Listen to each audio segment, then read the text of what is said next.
নমস্কার বন্ধুরা, আশা করি আপনারা সবাই খুব ভালো আছেন। আমি শতাব্দী, আমার চ্যানেল রুবেক আনটোল্ড স্টোরিজে আপনাদের স্বাগত। আমি 12টি জ্যোতির্লিঙ্গ মন্দির সম্পর্কে আপনাদের কিছু জানানোর চেষ্টা করব। যার প্রথম ধাপে আজ আমি আপনাদের জানাবো সোমনাথ মন্দির সম্পর্কে কিছু কথা। আসুন শুরু করা যাক আজকের অধ্যায়। সোমনাথ মন্দির এটি হলো হিন্দু দেবতা মহাদেবের দ্বাদশ লিঙ্গের অন্যতম এবং পবিত্রতম। ভারতের একটি প্রসিদ্ধ শিব মন্দির। এটি গুজরাট রাজ্যের পশ্চিম উপকূলে অবস্থিত। সৌরাষ্ট্র অঞ্চলের বেরাবলের নিকটস্থ প্রভাস ক্ষেত্রে এই মন্দিরটি অবস্থিত। এই মন্দিরটির ঠিকানা সোমনাথ মন্দির রোড, সোমনাথ, প্রভাস পতন, গুজরাট 362268। সোমনাথ শব্দটির অর্থ হল চন্দ্র দেবতার রক্ষাকর্তা। সোমনাথ মন্দিরটি চিরন্তন পীঠ নামেও পরিচিত। এই সোমনাথ মন্দিরটির আর্কিটেকচারাল স্টাইলটি হল মারু গুরজারা আর্কিটেকচার। সোমনাথ মন্দিরের আরাধ্য দেবতা শিব সোমেশ্বর মহাদেব নামে পরিচিত। এর পৌরাণিক উপাখ্যানটি হল হিন্দু পুরাণ অনুসারে সত্যযুগে সোমেশ্বর মহাদেব ভৈরবেশ্বর, ত্রেতা যুগে শ্রাবণিকেশ্বর, দাপর যুগে শ্রী গলেশ্বর নামে পরিচিত ছিলেন। চন্দ্র তার স্ত্রী রোহিণীর প্রতি অত্যাধিক আসক্তিবশত তার অন্য 26 স্ত্রীকে উপেক্ষা করতে থাকেন। এই 26 জন স্ত্রী ছিলেন প্রজাপতি দক্ষের কন্যারা। এই কারণে দক্ষ চন্দ্রকে ক্ষয়িত হওয়ার অভিশাপ দেন। দক্ষ প্রজাপতি কর্তৃক অভিশপ্ত হয়ে চন্দ্র প্রভাস তীর্থে শিবের আরাধনা শুরু করলেন। শিব তার অভিশাপ অংশত নির্মূল করলেন। এরপর ব্রহ্মার উপদেশের কৃতজ্ঞতাবশত চন্দ্র সোমনাথে একটি স্বর্ণ শিব মন্দির নির্মাণ করেন। পরে রাবণ রৌপ্য ও কৃষ্ণ চন্দনকাষ্ঠ দ্বারা মন্দিরটি পুনর্নির্মাণ করেছিলেন বলেই বিশ্বাস। একাধিক মুসলিম আক্রমণকারী এবং শাসকদের দ্বারা বারবার ধ্বংসের পরে মন্দিরটি অতীতে বেশ কয়েকবার পুনর্নির্মাণ করা হয়েছিল। উল্লেখযোগ্যভাবে 1026 শতকে মাহমুদ গজনভি প্রথম মন্দিরটি আক্রমণ করেন। এরপরে মন্দিরটি বারবার আক্রমণ করা হয়েছিল, যথাক্রমে 1299 সালে উলুগ খানের দ্বারা, 1395 সালে মুজাফফর শাহ প্রথমের দ্বারা এবং 1706 সালে আওরঙ্গজেব দ্বারা। এই মন্দিরটির ইতিহাস কথিত আছে, সোমনাথ প্রথম মন্দিরটি খ্রিস্ট জন্মের আগে থেকেই বিদ্যমান ছিল। গুজরাটের বল্লভী যাদব রাজারা 649 খ্রিস্টাব্দে দ্বিতীয় মন্দিরটি নির্মাণ করে দেন। 725 খ্রিস্টাব্দে সিন্ধের আরব শাসনকর্তা জুনায়েদ তার সৈন্যবাহিনী পাঠিয়ে এই মন্দিরটি ধ্বংস করেন। এরপর 855 খ্রিস্টাব্দে গুজ্জর প্রতিহার রাজা দ্বিতীয় নাগভট্ট সোমনাথের তৃতীয় মন্দিরটি নির্মাণ করেন। এই মন্দিরটি ছিল লাল বেলে পাথরে নির্মিত সুবিশাল একটি মন্দির। 1024 খ্রিস্টাব্দে মাহমুদ গজনি আরেকবার মন্দিরটি ধ্বংস করেন।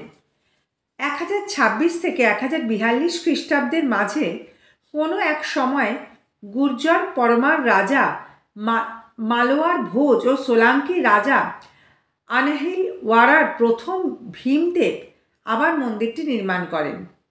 এই মন্দিরটি ছিল কাঠের।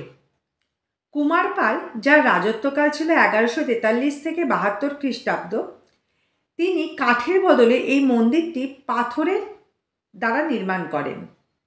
1296 খ্রিস্টাব্দে সুলতান আলাউদ্দিন খিলজির সৈন্যবাহিনী পুনরায় মন্দিরটি ধ্বংস করে দেন। হাসান নিজামের তাজুল মাসির লিখেছেন, গুজরাটের রাজা করণ পরাজিত হন, তার সেনাবাহিনী পলায়ন করেন। 50,000 নিরীহ মানুষকে তরবারির আঘাতে নিহত করা হয় এবং বিজয়ীদের হাতে আসে 20,000-এরও বেশি কৃতদাস এবং অগণিত গবাদি পশু। 1308 খ্রিস্টাব্দে সৌরাষ্ট্রের চূড়াসম রাজা মহিপাল দেব আবার মন্দিরটি নির্মাণ করেন।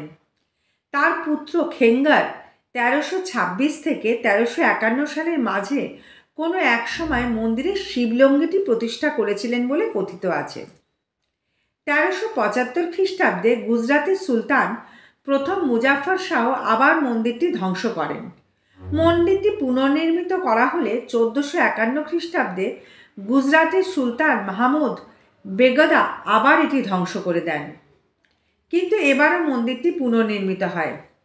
1701 খ্রিস্টাব্দে মুঘল সম্রাট ঔরঙ্গজেবের মন্দিরটি আবার ধ্বংস করেন। ঔরঙ্গজেব সোমনাথ মন্দিরের জায়গায় একটি মসজিদ নির্মাণ করেছিলেন। এই মসজিদে হিন্দু শাস্ত্রভিত্তিক মোটিফগুলো সম্পূর্ণ ঢাকা পড়েনি। পরে 1783 সালে পুনের পেশোয়া, নাগপুরের রাজা ভোসলে, কোলহাপুরের ছত্রপতি ভোসলে এবং ইন্দোরের রানী অহল্যাবাই হোলকার ও গোয়ালিয়রের শ্রীমন্ত পাতিলবুয়া সিন্ধের যৌথ প্রচেষ্টায় মন্দিরটি পুনঃপ্রতিষ্ঠিত হয়। তবে মূল মন্দিরটি মসজিদে পরিণত হওয়ায় সেই জায়গায় মন্দিরটি প্রতিষ্ঠা করা যায়নি। মন্দিরটি প্রতিষ্ঠা করা হয়েছিল ধ্বংসাবশেষের কিছুটা দূরে। স্বাধীনতার আগে প্রভাসপত্তন ছিল দেশীয় রাজ্য জুনাগড়ের একটি অংশ। জুনাগড়ের ভারতভুক্তির পরে 1947 সালের 12ই নভেম্বর ভারতীয় প্রজাতন্ত্রের তৎকালীন উপপ্রধানমন্ত্রী সর্দার বল্লভভাই প্যাটেল জুনাগড় পুনর্গঠনের জন্য ভারতীয় সেনাবাহিনীকে উপযুক্ত নির্দেশ দিতে আসেন। সেই সময় তিনি সোমনাথ মন্দির পুনর্নির্মাণের আদেশ দেন। সর্দার প্যাটেলকে কে.এম. মুন্সি ও কংগ্রেসের অন্যান্য নেতারা সোমনাথ মন্দির পুনর্নির্মাণের প্রস্তাব নিয়ে মহাত্মা গান্ধীর কাছে গেলে গান্ধীজি তাদেরকে আশীর্বাদ করেন।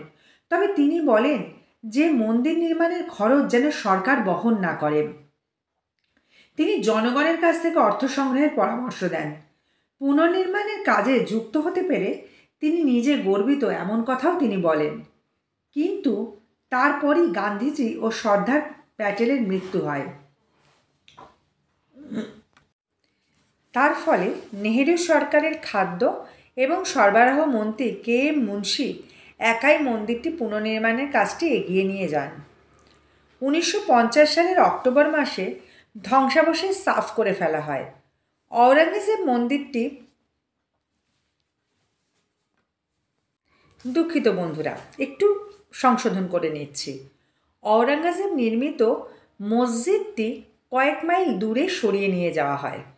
1951 সালের মে মাসে কে.এম. মুন্সির আমন্ত্রণে ভারতের প্রথম রাষ্ট্রপতি রাজেন্দ্র প্রসাদ মন্দিরটির শিলান্যাস করেন।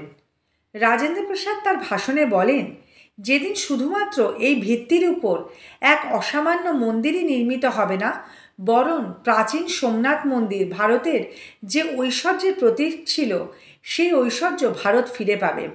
সেই দিনই আমার দৃষ্টিতে সোমনাথ মন্দির পুনর্নির্মিত হবে। তিনি আরও বলেন, ধ্বংসের শক্তির চেয়ে সৃষ্টির শক্তি মহৎ। তার প্রতীক হলেন সোমনাথ মন্দির। এই সময় প্রধানমন্ত্রী শ্রী জওহরলাল নেহেরুর সঙ্গে রাষ্ট্রপতি রাজেন্দ্র প্রসাদ ও কে.এম. মুন্সির মধ্যে এক মতান্তর দেখা যায়।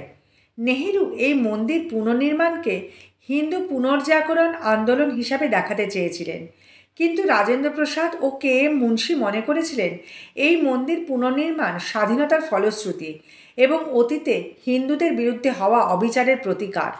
সোমনাথ মন্দির বর্তমানে শ্রী সোমনাথ ট্রাস্ট দ্বারা পরিচালিত হয়। বন্ধুরা, আজকের তথ্যগুলো উইকিপিডিয়া থেকে সংগ্রহ করেছি। তবে সবশেষে এই ভিডিওটি শেষ করব আপনাদের কিভাবে সোমনাথ মন্দিরে পৌঁছবেন সেই সম্পর্কে তথ্যটি দিয়ে। সোমনাথ মন্দিরে পৌঁছানোর জন্য নিকটতম রেলওয়ে স্টেশন হলো ভেরাভাল রেলওয়ে স্টেশন। সোমনাথ থেকে প্রায় 6.8 কিলোমিটার দূরে, প্রায় 19 মিনিট সময় নেবে বন্দর রোড হয়ে যেতে। সুতরাং যে কেউ মন্দিরে যেতে আগ্রহী রেল স্টেশনে পৌঁছন, তারপরে মন্দিরে পৌঁছানোর জন্য ট্যাক্সি ভাড়া অথবা ভাড়া করা গাড়ি নিয়ে আপনারা মন্দিরে পৌঁছে যেতে পারবেন। আর যারা এরোপ্লেনে যেতে চান তাদের জন্য নিকটতম বিমানবন্দর কেশব বিমানবন্দর, সোমনাথ থেকে প্রায় 50 কিলোমিটার দূরে, এবং দিউ বিমানবন্দর সোমনাথ থেকে প্রায় 85 কিলোমিটার দূরে। তারপরে মন্দিরে পৌঁছানোর জন্য ট্যাক্সি অথবা ভাড়া করা যে কোনো গাড়ি তো আছেই। তাহলে বন্ধুরা, আজকের ভিডিওটি এখানেই শেষ করছি। আশা করি আপনাদের সবার ভালো লেগেছে এই তথ্যগুলো। আপনারা ভালো থাকবেন। আবার দেখা হবে নেক্সট ভিডিওতে। আরও কিছু অজানা তথ্য আপনাদের সামনে পরিবেশন করার চেষ্টা করব। ততক্ষণ ভালো থাকবেন, সুস্থ থাকবেন। Bye bye.